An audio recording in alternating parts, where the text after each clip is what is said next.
اب جو کچھ مجھے حضرت امام المہدی کے بارے میں کہنا ہے، دوبارہ اپنی بات دہرا رہا ہوں، یہ میرا ذاتی گمان ہے، اختلاف کیا جا سکتا ہے۔ میرا گمان یہ ہے کہ یہ اب جو مجدد آئیں گے وہ حضرت مہدی ہوں گے۔ پہلی بات تو یہ جان لیجئے کہ مہدی دو ہیں، ایک شیعوں کے مہدی، ایک سنیوں کے مہدی، ان میں بڑا فرق ہے۔ شیعہ حضرات مہدی کو مانتے ہیں، وہ ان کے 12ویں امام ہیں، ان کے عقیدے کے مطابق انہیں پیدا ہونے کے فوراً بعد اس اندیشے سے کہ انہیں قتل کر دیا جائے گا ایک غار میں چھپا دیا گیا تھا۔ تقریباً 1200 برس سے وہ اس غار کے اندر ہیں، وہ روپوش ہیں، چھپے ہوئے ہیں،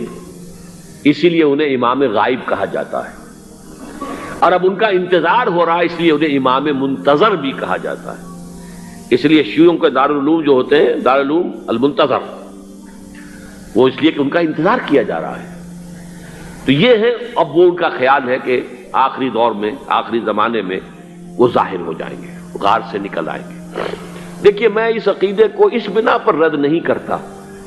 کہ یہ ناممکن ہے کہ کیسے کوئی شخص جو ہے 1200 برس تک کسی غار کے اندر زندہ رہ سکتا ہے، نہیں، میں سمجھتا ہوں ممکن ہے۔ 300 برس تک اصحاب کہف رہے کہ نہیں رہے؟ سوئے رہے۔ 300 ایئرس ہم مانتے ہیں۔ حضرت عیسیٰ اسی حیات عرضی کے ساتھ 2000 سال سے موجود ہیں آسمان پہ کہ نہیں ہے؟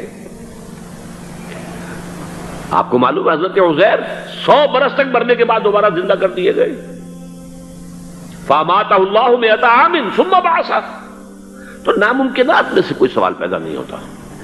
لیکن یہ کہ آیا کوئی امامت معصومہ کا تصور قرآن اور حدیث سے ہمیں ملتا ہے؟ پھر یہ کیا یہ موروثی امامت کہ حضرت علی کی نسل جو حضرت فاطمہ سے چلی ہے اسی میں یہ امامت ہوگی؟ اس کے لیے ہمارے پاس کوئی دلیل نہیں ہے، ہم اس کو تسلیم نہیں کرتے۔ ہم تو سمجھتے ہیں کہ معصومیت ختم ہو گئی محمد الرسول اللہ صلی اللہ علیہ وسلم پر، خاتم المعصومین ہے محمد الرسول اللہ۔ اب ان کے بعد تو اجتہاد ہے اور خلافت ہے، عام معاملات میں اجتہاد ہوگا، نظام خلافت کا ہوگا۔ تو ہمارے نزدیک جو میں جس مہدی کا نام لے رہا ہوں وہ مہدی ہے جو ایک مجدد ہوں گے، جیسے کہ مجددین کے نام میں نے آپ کو گنوائے ہیں، مجدد الفسانی ہو، شاہ ولی اللہ ہو، سید احمد بریلوی ہو، شیخ الہند ہو، ایک ہوں گے انسان جو پیدا ہوں گے انسانوں کی طرح عام طور پر اپنی عمر کو، پختگی کو پہنچیں گے، پھر وہ سامنے آئیں گے منظر پر، پھر وہ کام کریں گے، قیادت کریں گے، عرب میں ان کا ظہور ہوگا۔ دوسری بات یہ نوٹ کر لیجئے حضرت مہدی کے بارے میں، ہمارے ہاں احادیث کے جو مجموعے ہیں ان میں جو ٹاپ کے 2 مجموعے ہیں ان میں کہیں حضرت مہدی کا ذکر نہیں ہے، نہ صحیح بخاری میں نہ صحیح مسلم میں، لیکن ہم اسے نظر انداز نہیں کر سکتے کہ صحائح ستہ کی بقیہ 4 کتابوں کے اندر موجود ہے، لہذا نظر انداز نہیں کر سکتے، اگنور کرنا ممکن نہیں ہے۔ اب اس میں میں چاہتا ہوں کہ کچھ حدیثیں آپ کو میں سناؤں جن میں حضرت مہدی کا تذکرہ کیا گیا ہے۔ پہلی ہے وعن عبداللہ ابن مسعود قال قال رسول اللہ صلی اللہ علیہ وسلم، حضرت عبداللہ ابن مسعود سے روایت ہے، وہ فرماتے ہیں کہ حضور نے ارشاد فرمایا لا تذهب الدنيا حتى يملك العرب رجل من اہل بیتی، یہ دنیا ختم نہیں ہوگی جب تک کہ عرب پر میرے اہل بیت میں سے ایک شخص کی حکومت قائم نہ ہو۔ اور آپ کو معلوم ہے کہ آج تک عرب پر حضور کے اہل بیت کی کوئی حکومت قائم نہیں ہوئی، اور جب قائم ہوئی بھی تھی حضرت علی کو اگر شمار کیا جائے، اس لیے کہ حضور نے وہ جو مشہور واقعہ ہے کہ ایک چادر میں لے لیا تھا حضرت علی کو اور حضرت فاطمہ اور حضرات حسنین کو، اللہم ہؤلاء اہل بیتی، اے اللہ یہ بھی میرے اہل بیت ہیں۔ تو حضرت علی کی بھی حکومت منعقد نہیں ہوئی، پورے عالم اسلام پر ان کی حکومت نہیں تھی، اس لیے کہ شام اور مصر دونوں صوبے جو ہیں انہوں نے ان کی اطاعت قبول نہیں کی تھی۔ اس حوالے سے یہ معاملہ ابھی ہونا ہے۔ لا تذهب الدنيا حتى يملك العرب رجل من اہل بیتی یواطئ اسمہ اسمی، اس کا نام وہی ہوگا جو میرا نام ہے، یعنی محمد صلی اللہ علیہ وسلم، اور ان کا نام بھی، مہدی کا نام بھی محمد ہو، مہدی تو ان کا لقب ہے۔ یہ ترمذی میں بھی ہے، ابو داؤد میں بھی ہے، سنن ابی داؤد، جامع ترمذی۔ بلکہ ابو داؤد میں ایک اور روایت ہے، قال، حضور نے فرمایا، لو لم یبقى من الدنیا الا یوم، اگر دنیا کی زندگی میں سے کچھ بھی نہ بچے سوائے ایک دن کے، لطول اللہ تعالی ذلک الیوم، تو اللہ تعالیٰ اس دن کو لمبا کر دے گا، حتی یبعث فیہ رجلا منی، یہاں تک کہ میرے خاندان میں سے ایک شخص کو اٹھائے گا، من اہل بیتی، میرے اہل بیت میں سے، یواطئ اسمہ اسمی و اسم ابی ہے اسم ابی، جس کا نام میرے نام پر ہوگا، جس کے والد کا نام میرے والد کے نام پر ہوگا، محمد ابن عبداللہ ان کا نام ہوگا، اور وہ یملأ الارض قسطا وعدلا کما ملئت ظلما وجورا، وہ سرزمین عرب کو عدل اور انصاف سے اسی طرح بھر دیں گے جیسے کہ وہ ظلم اور زیادتی سے بھر چکی ہوگی۔ دوسری روایت ہے حضرت ابو سعید خدری رضی اللہ تعالی عنہ سے، حضور نے فرمایا، المہدی منی اجل الجبہۃ اقنى الانف یملأ الارض قسطا وعدلا کما ملئت ظلما وجورا یملک 7 سنین، رواہ داود، کہ مہدی مجھ میں سے ہوں گے بڑی روشن پیشانی والے اور بڑی کھڑی ناک والے، وہ زمین کو بھر دیں گے انصاف سے اور عدل سے جیسے کہ وہ ظلم سے بھری ہوئی ہوگی، اور وہ 7 برس تک حکومت کریں گے۔ عرب میں خالص خلافت علی منہاج النبوہ کا نظام حضرت مہدی کے ہاتھوں قائم ہوگا اور 7 برس تک قائم رہے گا عرب کے اندر۔ اس کا اگلا مرحلہ میں بعد میں بیان کروں گا۔ تیسری روایت،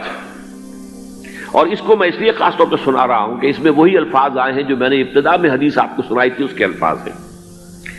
عن ابی سعید قال ذکر رسول اللہ صلی اللہ علیہ وسلم بلان یصیب هذه الامہ حتی لا یجد الرجل ملجا یلجا الیہ من الظلم، حضور نے ذکر فرمایا کہ ایک دور ایسا آئے گا انتہائی ابتلا اور آزمائش اور مصائب کا کہ کسی شخص کو کوئی سر چھپانے کی جگہ نہیں ملے گی اس ظلم سے اپنے آپ کو بچانے کے لیے۔ فَيَبْعَثُ اللَّهُ رَجُلًا مِّنْ عِتْرَتِي وَأَهْلِ بَيْتِي، تو پھر اللہ میرے خاندان میں سے، میرے اہل بیت میں سے اٹھائے گا ایک شخص کو، فَيَمْلَأُ بِهِ الْأَرْضَ قِسْطًا وَعَدْلًا، اور اس کے ذریعے سے اللہ تعالیٰ زمین کو عدل و قسط سے بھر دے گا۔ یرضى عنہ ساکن السماء، یہ وہی الفاظ آ گئے، اب اس سے پھر راضی ہو جائیں گے آسمانوں میں رہنے والے بھی، وساکن الارض، اور زمین میں رہنے والے بھی۔ لا تدع السماء من قطرها شيئا الا ثبته، آسمان اپنا ایک قطرہ بھی نہیں روکے گا مگر یہ کہ اس کو زمین کے اوپر نثار کر دے گا، بارش کی شکل میں گرا دے گا۔ ولا تدع الارض من نباتها شيئا الا اخرجته، اور زمین اپنی پیداوار میں سے کوئی شے نہیں چھپائے گی، نہیں روکے گی مگر کچھ کو ظاہر کر دے گی۔ چوتھی حدیث جو ہے وہ حضرت ام سلمہ سے رضی اللہ تعالی عنہ، قال سمعت رسول اللہ صلی اللہ علیہ وسلم یقول المہدی من عترتی من اولاد فاطمہ، رواہ ابو داؤد، یہ بھی سنن ابو داؤد کی روایت ہے۔ حضور نے فرمایا مہدی میرے خاندان سے، میرے اہل بیت سے ہوں گے، یعنی اولاد فاطمہ میں سے، اور تفسیر اس کی آتی ہے کہ حضرت حسن کی اولاد میں سے ہوں گے۔ پانچویں حدیث میں آپ کو سنا رہا ہوں، اور اس میں ایک عجیب مشابہت آپ کے سامنے آئے گی حضرت عمر بن عبدالعزیز کے ساتھ، یہ اول اور آخری کڑی کے درمیان مشابہت۔ عن علی رضی اللہ تعالی عنہ، یہ حدیث جو ہے مسند احمد ابن حنبل میں بھی ہے اور سنن ابن ماجہ میں بھی ہے۔ قال قال رسول اللہ صلی اللہ علیہ وسلم المہدی منا اہل البیت یصلح اللہ فی لیلۃ، مہدی ہم میں سے ہوں گے، ہمارے اہل بیت میں سے، اور اللہ ایک ہی رات میں ان کی اصلاح کر دے گا۔ یعنی وہ پہلے سے کوئی زیادہ روحانی یا دینی کوئی اس سے طرح کی شخصیت نہیں ہوں گے، لیکن ایک ہی رات میں اللہ تعالیٰ ان کی سیرت و کردار کے اندر انقلاب عظیم برپا کر دے گا۔ جیسے کہ میں نے عرض کیا تھا آپ سے کہ عمر بن عبدالعزیز کی زندگی میں انقلاب عظیم آیا ہے، خلافت کا بوجھ پڑتے ہی کہاں وہ خوش باش اور خوش لباس اور خوش خوراک، وہ شہزادہ ٹھاٹ باٹ والا، جاگیر والا، گورنر کا بیٹا اور خود گورنر، اور کہاں یہ کہ اس کی وہ درویشی جو میرے نزدیک واللہ عالم، ڈرتے ڈرتے کہہ رہا ہوں، میرے نزدیک وہ حضرت ابو بکر، حضرت عمر اور حضرت علی کی درویشی کو بھی مات دے گئی۔ لیکن کنٹراسٹ بہت شدید ہے، وہاں جو بھی کچھ تھا وہ تدریجاً آیا تھا، ہوتے ہوتے ہوتے ایک انتہا، اور یہاں سڈن آیا۔ چھٹی حدیث، عن انس سمعت رسول اللہ صلی اللہ علیہ وسلم یقول نحن ولد عبد المطلب سعادت و اہل الجنہ، ہم عبد المطلب کی جو اولاد ہیں اور نسل ہیں، ہم جنت کے سردار ہیں۔ اور پھر آپ نے نام گنوائے ہیں، انا وحمزۃ وعلی وجعفر والحسن والحسین والمہدی، میں خود اور حضرت حمزہ بنو عبد المطلب میں سے، عبد المطلب کے بیٹے، اور علی اور جعفر حضرت علی کے بھائی جعفر طیار، اور حسن اور حسین حضرت فاطمہ کے لخت جگر حضرت علی کے بیٹے، والمہدی، اور آخر میں جا کر پھر مہدی۔